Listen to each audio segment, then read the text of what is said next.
caríssimos irmãos, graças a Deus, veja, estamos caminhando rumo ao Natal do Senhor.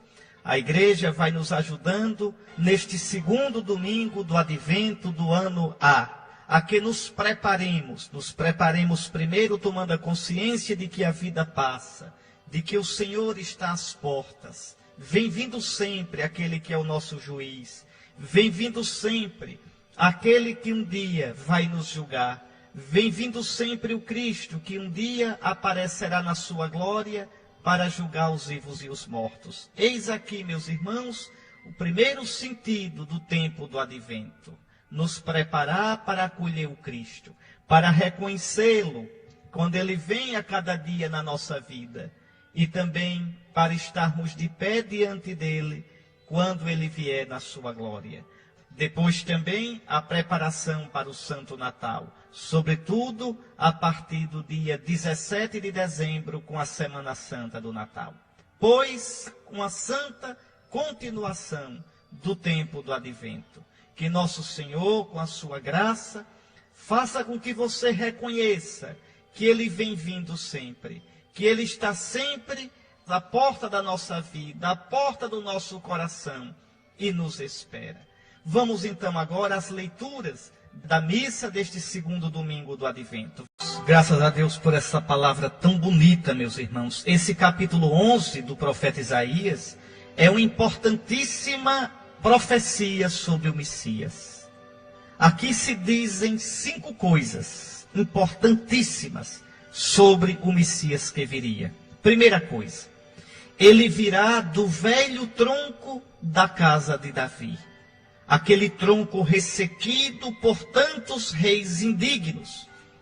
Os reis de Israel, você sabe, eram descendentes de Davi.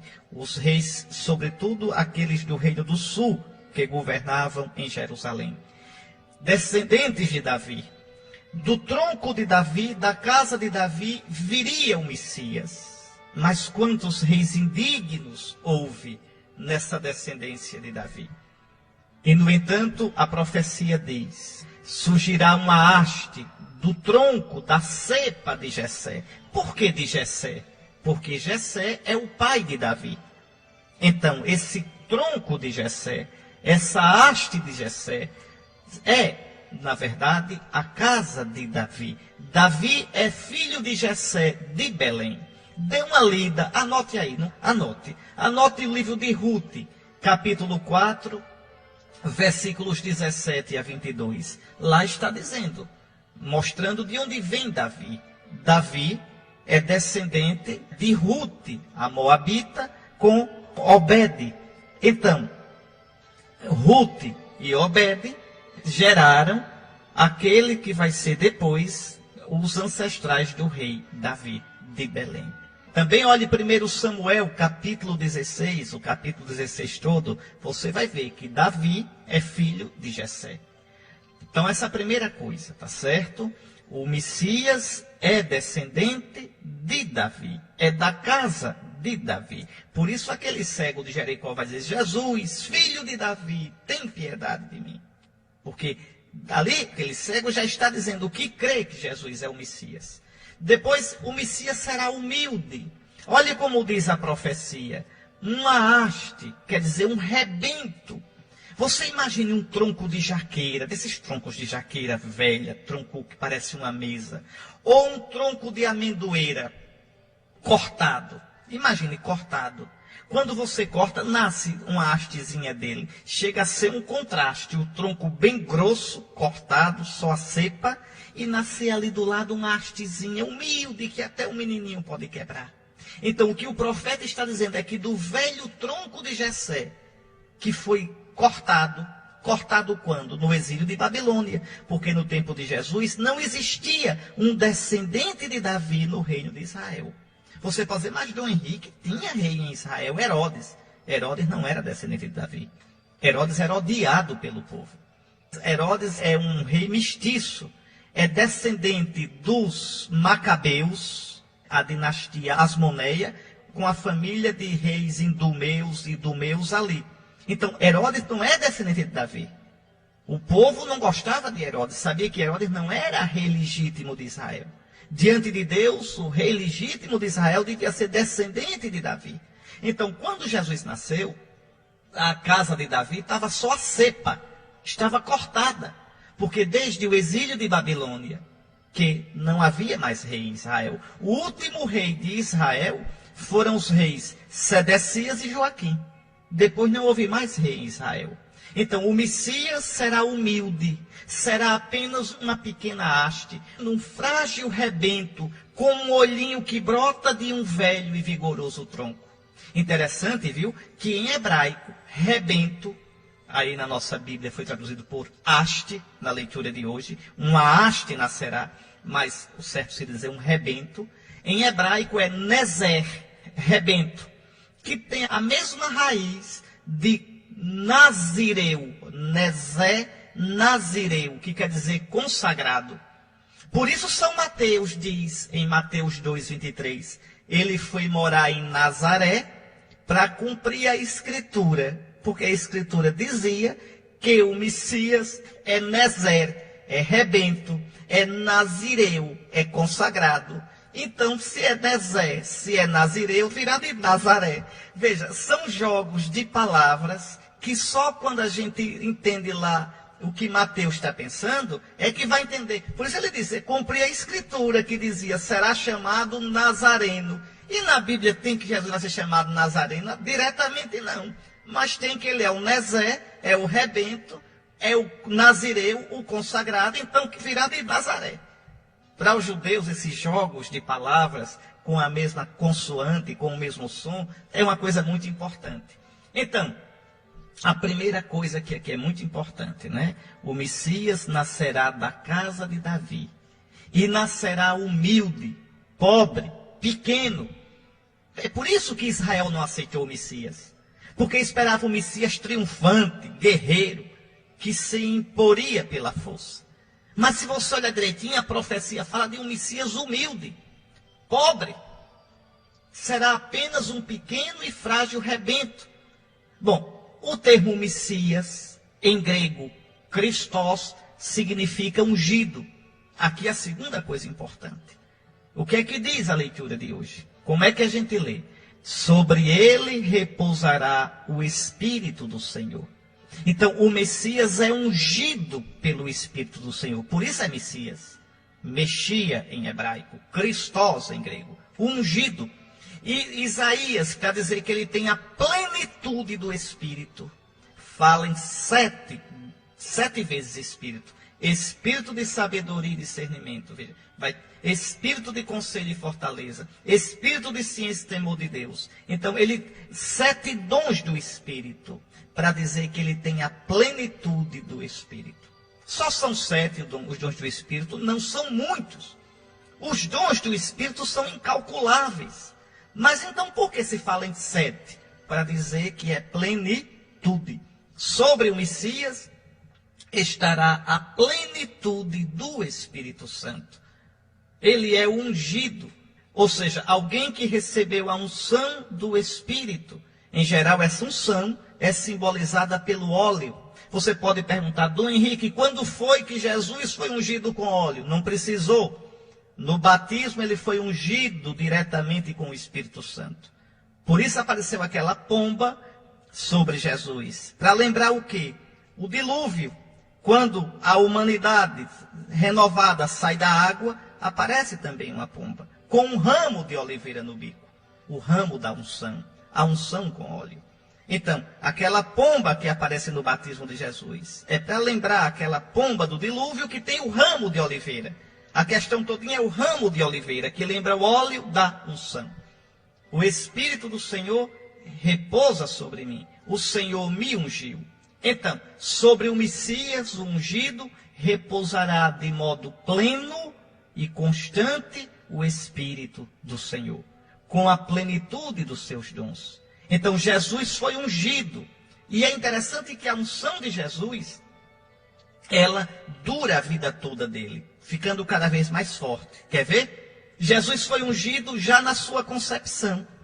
Ele foi gerado no ventre de Maria por obra do Espírito Santo. Quer ver? Mateus capítulo 1, versículo 20. Lucas capítulo 1, versículo 35. José, não temas receber Maria como tua esposa. O que nela foi gerado é obra do Espírito Santo. Mateus 1:20. E Lucas 1:35. O Espírito do Senhor virá sobre ti, Virgem Maria.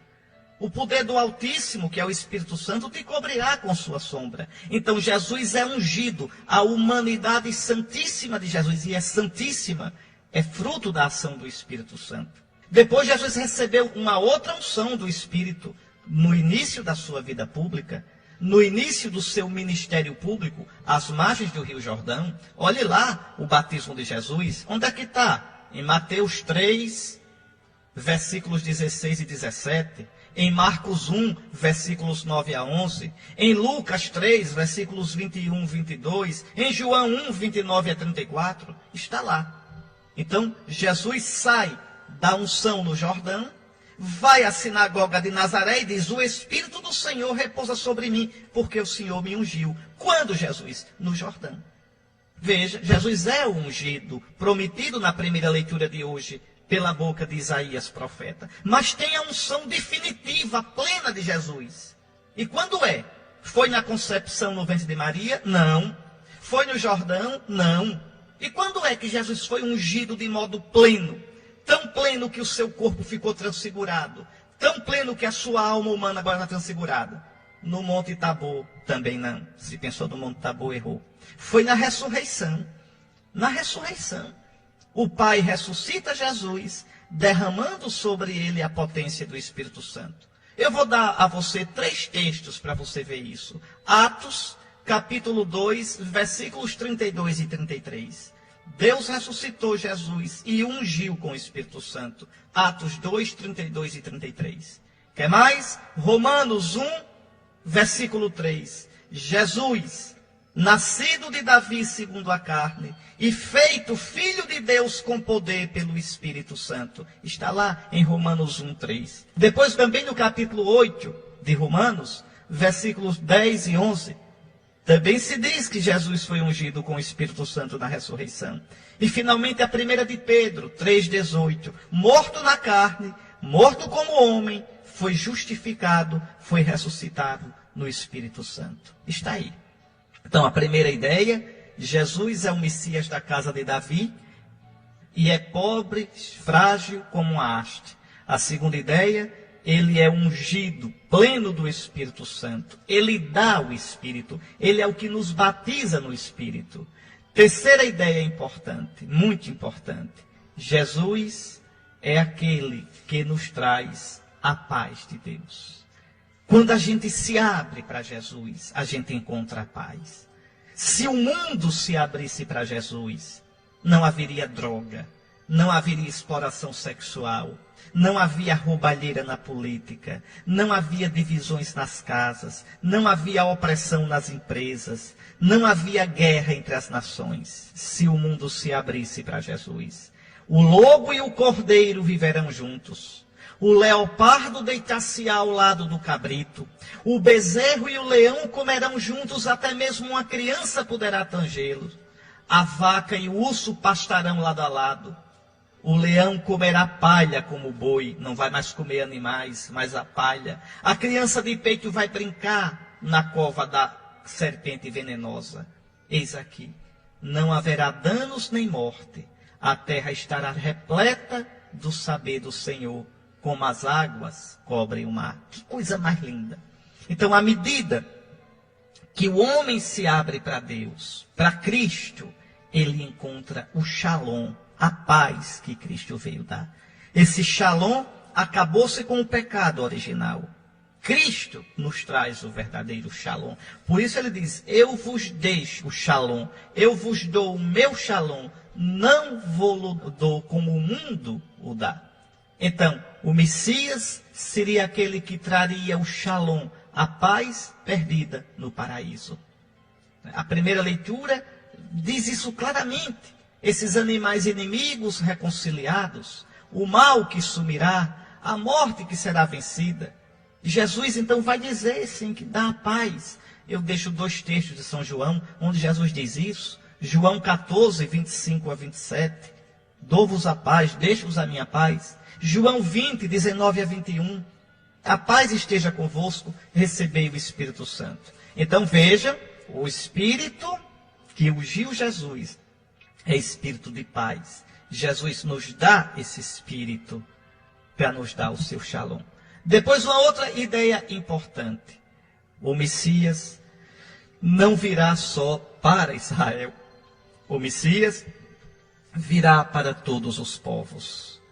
Naquele dia, a raiz de Jessé se erguerá como um sinal, como um estandarte, como uma bandeira entre os povos. Hão de buscá-la as nações, e gloriosa será a sua morada. Então, o Messias, ele nasce em Israel, mas ele não vem só para Israel. Ele vem para toda a humanidade. Ele vem para todos os povos. Tudo que Deus prometeu a Israel, Deus vai realizar para Israel e para todos os povos.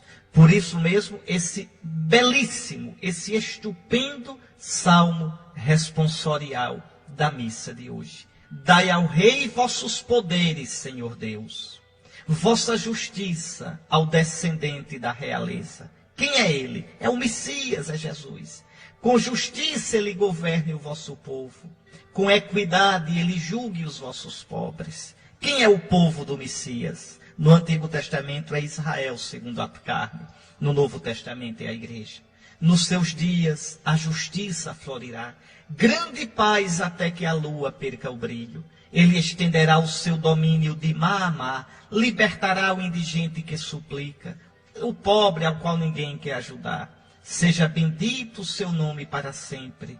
E que dure como o sol a sua memória. Santo Messias. Bendito o Messias, que nós esperamos no fim dos tempos. E quando ele se manifestar, nós teremos a paz. Nós teremos a salvação. Cristo vem de mansinho, como a chuva, que traz pão, que traz alegria.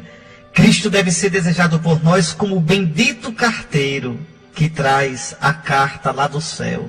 Bendito carteiro do reino da vida. Que coisa bonita. A gente deve ansiar a vinda de Cristo. Pode ter certeza, a vinda de Cristo vai ser a nossa plenitude. Vale mais do que o apartamento que você tem, do que o dinheiro que você ganha. Vale mais do que o amor que você está vivendo agora. Se essas coisas dão alguma alegria para a gente, muito mais será o dia do Senhor. Por isso a gente pode dizer, vem Senhor Jesus, não tardes mais, não tardes não. Vê quanta dor no mundo, vê quanta doidice. Por isso vem Senhor Jesus, quanta injustiça, quanta sujeira no mundo, quanta mentira com cara de verdade, quanta hipocrisia, quanta malandragem pintada de piedade, quanto sofrimento e quanta solidão, quanta guerra, quantas famílias desunidas, quantos jovens sem futuro. Senhor, que passe este mundo e venha a tua graça. Vem, Senhor Jesus, não tardes mais. Vem saciar nossa sede de paz. Ó vem como chega a carta querida. Bendito carteiro do reino da vida. Que coisa linda. Muito bem, que palavra bonita é essa. Pois que venha este bendito Messias, venha nos dar a paz verdadeira.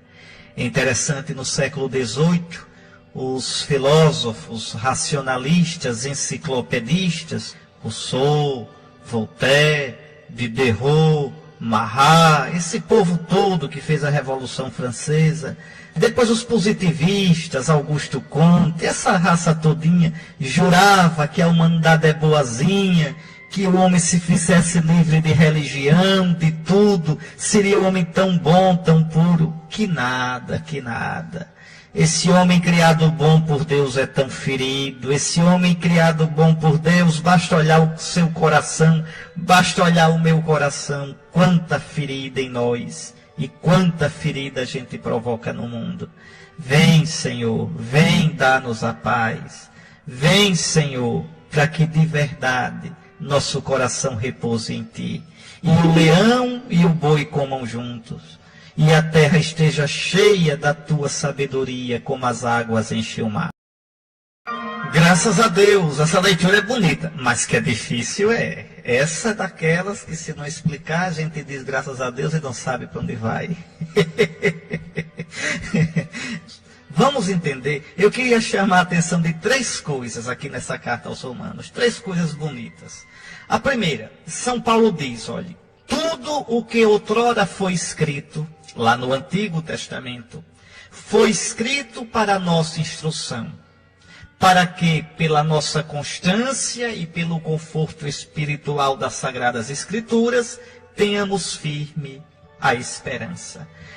Então, é uma ideia que São Paulo preza muito, gosta muito dela. O Antigo Testamento existe por causa dos cristãos. O Antigo Testamento prepara para o Cristo, fala de Cristo. Desconhecer o Antigo Testamento é como desconhecer o alicerce, o lastro, pelo qual edificou-se a obra de Cristo e a igreja. Você vai encontrar isso na primeira carta aos Coríntios, capítulo 10, versículos 1 ao 11. Você vai encontrar isso na segunda carta de Pedro, capítulo 1, versículos 16 ao 21. Esta ideia de que tudo no Antigo Testamento foi inspirado pelo Espírito de Cristo, preparando para o Cristo. Foi preparado por Deus para a nossa instrução. E é de verdade. Quando a gente lê o Antigo Testamento, a gente vê que Jesus foi anunciado, foi predito. A gente vê como Deus é bom, como Deus cuidou do povo de Israel. E a gente então é levado a confiar em Deus, porque Ele cuida de nós, o seu novo povo. A gente vê também o quanto Israel foi infiel. E isso nos ajuda a colocar a barba de molho, para a gente também não ser infiel como Israel foi. E às vezes a gente é tão infiel, viu? Tão infiel. E depois a gente também vê no Antigo Testamento como se rezou, como se reza. Tem tanta oração bonita. E isso nos ajuda a rezar também, agradando o Senhor. Por isso São Paulo diz, tudo o que foi escrito é para a nossa instrução. Para que a gente viva no mundo, na constância, confortados espiritualmente pelas Sagradas Escrituras. A Sagrada Escritura deve ser nas trevas desse mundo como uma lâmpada que nos ilumina, que nos guia, que nos consola. Mas sabendo que todo o Antigo Testamento prepara para Cristo. Cristo é a alma, Cristo é o sentido, Cristo é a razão de ser do Antigo Testamento. A segunda coisa que São Paulo diz hoje é a seguinte, que Deus nos dá conforto. E pelo conforto, pela graça de Deus, a gente deve viver na harmonia, na concórdia, no amor fraterno, na compreensão, no perdão, como nos ensinou Jesus Cristo. Jesus Cristo que nos perdoou. Jesus Cristo que tem paciência conosco. Jesus Cristo que morreu por nós e nos acolheu. Nós também devemos ter estes sentimentos de Cristo. E, meus irmãos, a vida passa. Meus irmãos, a gente está caminhando para o encontro com Cristo na hora da morte e no fim dos tempos. Por que tanta picuinha? Por que tanta arengazinha? Por que tanta vingança miúda? Por que tanta crítica destrutiva?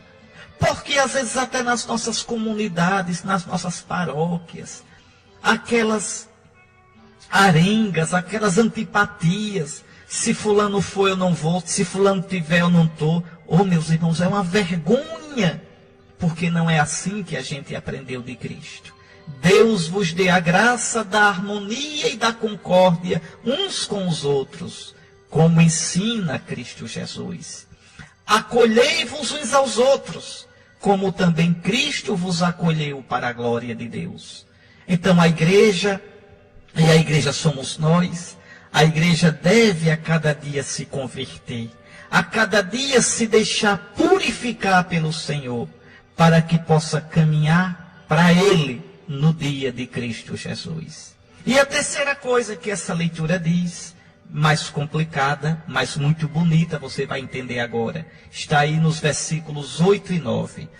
Cristo é a fidelidade de Deus, é a bondade de Deus. nós devemos ser também essa bondade de Deus. E aí São Paulo diz, ele é tão bom, Cristo é tão bom, Cristo é a bondade de Deus, Cristo é a fidelidade de Deus, que olha o que o apóstolo diz. Cristo tornou-se servo dos que praticam a circuncisão para honrar a veracidade de Deus, confirmando as promessas feitas aos pais. O que significa isso? Cristo nasceu no povo de Israel.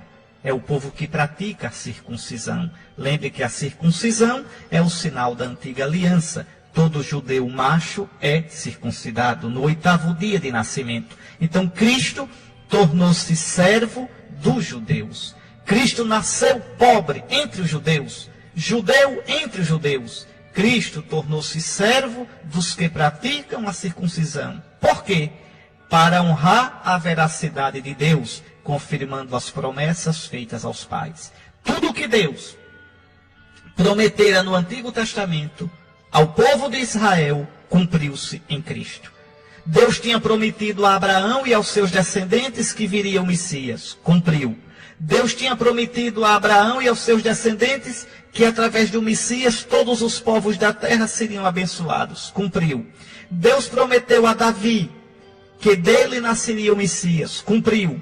Deus prometeu a Israel que quando o Messias viesse, todos os povos se converteriam ao Deus de Israel. Cumpriu. E vai cumprindo ainda, porque tudo isso será pleno na glória final.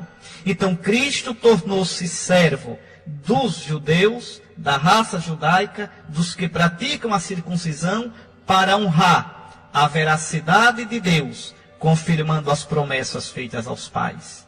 Mas tem mais, porque Deus sempre cumpre e ainda transborda, ainda dá de quebra. Olha o que São Paulo diz agora no versículo 9. Quanto aos pagãos, eles glorificam a Deus em razão da sua misericórdia. Como está escrito, por isso eu vos glorificarei entre os pagãos e cantarei louvores ao vosso nome. Aos pagãos Deus não prometera nada, mas também deu a eles, cumpriu. Porque agora, pelo Cristo, os pagãos conhecem o Deus verdadeiro. Pelo Cristo, como disse o profeta Isaías na primeira leitura, que o Messias seria colocado como estandarte, como sinal para as nações. Então, os pagãos glorificam a Deus. Somos nós que não somos judeus. Somos nós que não somos o povo da circuncisão. Glorificamos a Deus pela sua misericórdia. Porque graças a Ele, graças a Cristo, nós podemos louvar o santo nome de Deus. É isso aí, como é bonito. Vamos logo comentar esse evangelho. Hoje aparece João Batista. A palavra Batista quer dizer o batizador. João, o batizador. E ele aparece no deserto. É o lugar de onde vêm os profetas, de onde vêm os santos, do deserto. O deserto significa solidão. O deserto significa desamparo. Olha, eu estive no deserto do Sinai, eu nunca esqueço. No deserto o homem se sente nada. Olha para um lado e para o outro, não vê sombra, não vê água, não vê uma casa, não vê nada. No deserto, a gente se coloca totalmente nas mãos de Deus. Totalmente. Então, os grandes santos, os grandes profetas vêm do deserto. Esse deserto exterior é sinal do deserto interior. Uma tristeza, uma derrota, uma solidão, uma doença que lhe prostrou, a traição de um amigo, uma calúnia, a próprio momento da morte. São os desertos da vida. É aí quando as muletas não servem, não existem. É aí quando as máscaras caem. É aí que o homem vê que ele é apenas pó. Mas também é aí que ele vê a verdade dele. Levanta os olhos para o céu e encontra em Deus o seu arrimo, a sua força, a sua coragem. Então o deserto forja os profetas. Por isso vem esse homem tão duro, esse homem de fogo, um novo Elias, esse homem que é um sinal, uma tocha que ilumina, porque traz o fogo de Deus. E se a gente quiser resumir a pregação de João, é a mesma de Jesus. Convertei-vos, porque o reino dos céus está próximo. O reino do céu vai chegar, porque o Messias está chegando. E para acolher o Messias, convertei-vos. Por que eu tenho que converter-me para acolher o Messias? Porque eu já estou cheio de mim. das minhas vontades, dos meus caprichos, das minhas picuinhas, dos meus apegos, dos meus vícios, dos meus interesses, da minha vaidade. Se eu não me esvaziar, como o Messias poderá me encher com o seu reino? Como poderá reinar no meu coração? Depois Jesus vai começar a pregação dele dizendo isso. Cumpriu-se o tempo que os profetas, que João anunciaram. Veja, cumpriu-se o tempo, o reino de Deus está próximo, chegou, convertei-vos e crede neste evangelho. Então é a mesma linha de pregação de João. E quem é João? É aquele de quem falou Isaías: voz daquele que grita no deserto, preparai o caminho do Senhor, endireitai suas veredas. Ainda hoje a pregação de João deve nos alertar que a gente prepare os caminhos do Senhor no mundo, que a gente prepare os caminhos do Senhor no ambiente onde a gente vive, que a gente prepare os caminhos do Senhor no nosso coração, que a gente endireite as veredas para o Senhor. A gente tem tanta coisa torta, tanta vereda troncha. E é interessante, veja, esse homem do deserto usava roupa de pelo de camelo, cinto de couro e comia gafanhotos e mel silvestre. Então é um nazireu.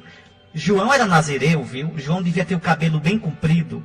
É nazireu como Samuel era nazireu, nazireu como Sansão era nazireu, como Jesus deve ter sido nazireu. Eu disse na primeira leitura, é Nezé, é rebento, é nazireu, é consagrado, por isso nasceu em Nazaré. Por isso é que se representa Jesus com cabelo comprido. É o cabelo dos nazireus. O nazireu era consagrado a Deus, fazia um voto, uma promessa. Promessa, como o povo faz promessa, tá certo? Fazia uma promessa, não cortava o cabelo, não tomava bebida forte. Então, era do Senhor. Quando Sansão corta o cabelo, rompe o voto, se acovarda, trai a Deus, por isso perde as forças. A força de Sansão não estava no cabelo, a força de Sansão estava em Deus. Quando Sansão traiu Deus, cortando o cabelo, prostituiu o coração, voltou atrás no seu voto, na sua promessa, perdeu a sua força, que era Deus. Então João é um nazireu, por isso se veste assim, como Jesus era nazireu. Homens consagrados a Deus. Então, João é um homem de fogo. E as pessoas vêm procurá-lo. Por que vêm procurar João? Porque vê nele a presença de Deus. Ah, que nossos padres sejam como João Batista. Não que tenha cabelo grande, viu? Ou que não tome banho ou se vista de pelo de camelo. Não, não é isso não. Mas que nossos padres sejam como tochas que iluminam o mundo. E o povo de Deus tem a necessidade e o direito. O mundo precisa ver nos nossos padres, homens de Deus, pelo seu modo de viver, de agir, de se comportar, de se doar a Cristo e ao povo, de rezar, de vestir, de se colocar diante da vida, de se divertir, de ter amizades. Um modo tal que o povo diga: aí está um homem de Deus. Vejam, os moradores de Jerusalém, de todos os lugares em volta do Rio Jordão, vinham ao encontro de João. E é interessante, né, que João não alisava. Olhe, meus irmãos, o bom ministro de Deus não é o que alisa e que procura agradar o povo. O bom ministro de Deus é o que ama a Cristo. Ama o rebanho, ama. E porque ama, tem coragem, com toda a caridade, com todo o carinho, de dizer a verdade e de corrigir. João aqui é fogo. Pois bem, olha aqui. Raça de víboras. Quem vos ensinou a fugir da ira que vai chegar? O que significa, hein, fugir da ira? É a gente arranjar desculpa esfarrapada. Não, eu faço porque todo mundo faz. Não, não tem nada não. Não, a igreja diz que é pecado, mas não é. Raça de víboras. Quem vos ensinou a dar essa escapadinha? Não tem escapadinha. Olha o que João diz: produzis frutos que provem a vossa conversão. Não penseis que basta dizer: Abraão é nosso pai, Jesus é nosso Salvador. Não, não. O machado já está na raiz da árvore. E a árvore que não der bom fruto será cortada e jogada ao fogo. E aí? E aí? Lembra daquele outro evangelho? Um será levado, outro será deixado. Você vai ser levado ou deixado? Agora a árvore. O machado está na raiz. Você vai ser cortado ou vai ficar? Estou dizendo? O sistema é bruto. Então veja. O que é que nosso Senhor está dizendo? O que é que a palavra de Deus quer colocar? Que nós somos chamados a fazer um sério exame de consciência e buscar a conversão. Não vale se esconder atrás do todo mundo faz, todo mundo é assim, todo mundo... Não. O Senhor exige, o Senhor me dirige a sua palavra, o Senhor me dirige o seu apelo e espera a minha conversão. E João então diz: eu vos batizo com água para a conversão, mas virá aquele que vos batizará com o Espírito Santo e com o fogo. Aqui vale a pena a gente pensar um pouquinho, não é? A principal característica de João Batista é que ele batizava. Por isso o nome, o batizador. O batismo de João não é o sacramento do batismo. O sacramento do batismo só pode acontecer depois da ressurreição de Cristo. Mas esse batismo de João, quer dizer, esse banho que João dava, era uma preparação para receber o Messias. Os judeus tinham muito essa história de banhos para se purificar. A mulher, 40 dias depois do seu parto, tinha que se banhar todinha. Ainda hoje a mulher judia, viu? Ela mergulha todinha na água, num tanque, até o cabelo tem que mergulhar toda. Existem várias descobertas de piscinas, de tanques, com 7 degraus, descendo para o tanque, na casa dos judeus de Jerusalém, para os banhos, os batismos rituais. O batismo de João é diferente, por 3 motivos. Primeiro, só se batizava uma vez. Segundo, a pessoa não se batizava, era batizada por João. É João quem lava a pessoa. Enquanto nos banhos judeus você repetia sempre e você mesmo mergulhava. Aqui não, você é batizado. E terceira diferença, é preparando para a vinda do Messias. É como a cinza da nossa quarta-feira de cinza, preparando para a Páscoa. Então, esse era o batismo de João, uma preparação para receber o Messias. Está certo? Ora, João batizava com água, anunciando o Messias, aquele que é pleno do Espírito Santo, e batizará com o fogo do Espírito. Aí você pode perguntar, quando é que Jesus batizou a gente no Espírito? Quando? Quando nos batiza, quando você foi batizado. No sacramento do batismo, você recebe o Espírito Santo. Aquela água é símbolo do Espírito Santo.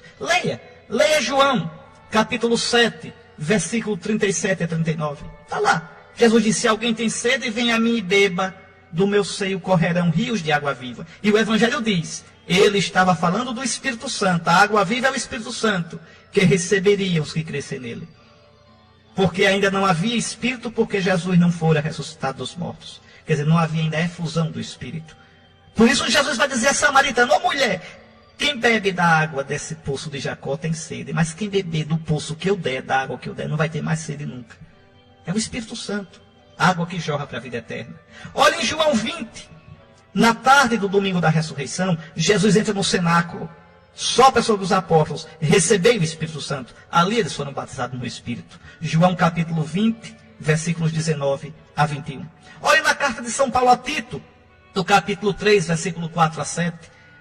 São Paulo vai dizer que nós fomos gerados de novo, nascemos de novo, pelo banho da regeneração, recebendo o Espírito Santo. Então, Jesus sim batiza no Espírito Santo. Olha, tem que ficar claro isso. No cristianismo há um só batismo. Só um. Aquele que é dado no sacramento do batismo e pelo qual recebemos o Espírito Santo de Jesus, simbolizado pela água. Não há outro batismo. Olhe lá, Efésios 4, versículos 4 a 6. Uma só fé, um só Senhor, um só batismo, um só Deus e Pai de todos. E o batismo no Espírito de que fala a renovação carismática? Não é o batismo de que fala João Batista, do Messias. Não é. Ele vos batizará no Espírito Santo e no fogo. Este é o sacramento do batismo. Isso que a renovação carismática chama batismo no Espírito. Pode ter outro nome. Porque é apenas uma experiência de êxtase que já acontecia no Antigo Testamento. Já acontecia. Olha lá no livro dos Números, capítulo 11, versículo 25. Moisés recebe o Espírito Santo, o Espírito de Cristo, na tenda, tá certo? E os outros com ele. E Errado e Meldade, que estava fora, também recebem e profetizam. Olha 1 Samuel 19, 20 a 24. Os profetas em êxtase. Então, esse batismo no Espírito de que fala a renovação carismática é uma experiência de reavivamento na fé. Você pode chamar de êxtase, você pode chamar de segunda conversão, você pode chamar de oração de fogo. Cada grupo místico da igreja chama de um modo diferente. Mas o batismo realmente é o sacramento do batismo. Então não se deve confundir a importância do dom do Espírito Santo do batismo com experiências de êxtase no Espírito. O batismo nos salva. O batismo é obrigado para todos. Essas experiências Deus dá a quem quer e quando quer.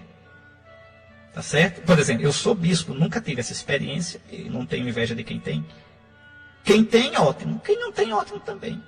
Eu recebi o Espírito Santo como vida nova no meu batismo, recebi o Espírito Santo como força na crisma, recebo o Espírito Santo na Eucaristia, porque Jesus vem cheio do Espírito Santo como cordeiro que se imola por amor, recebi o Espírito Santo na ordenação diaconal, que me deu o 3º grau do sacramento da ordem, e recebi o Espírito Santo para o sacerdócio, quando me ordenei padre, e recebi a plenitude do sumo sacerdócio de Cristo no sacramento do episcopado.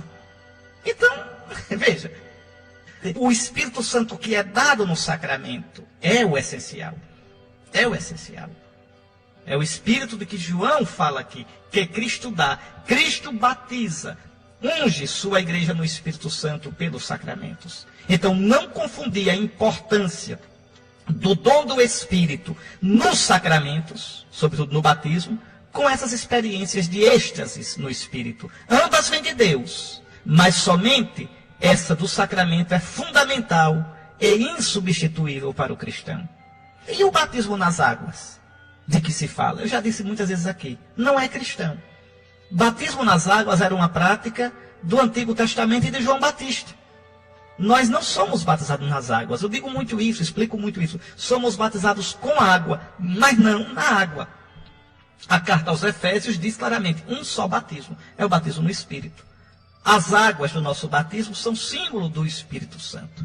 Leia João 3,5, quando Jesus fala com Nicodemos, nascer da água e do Espírito. João 3,5.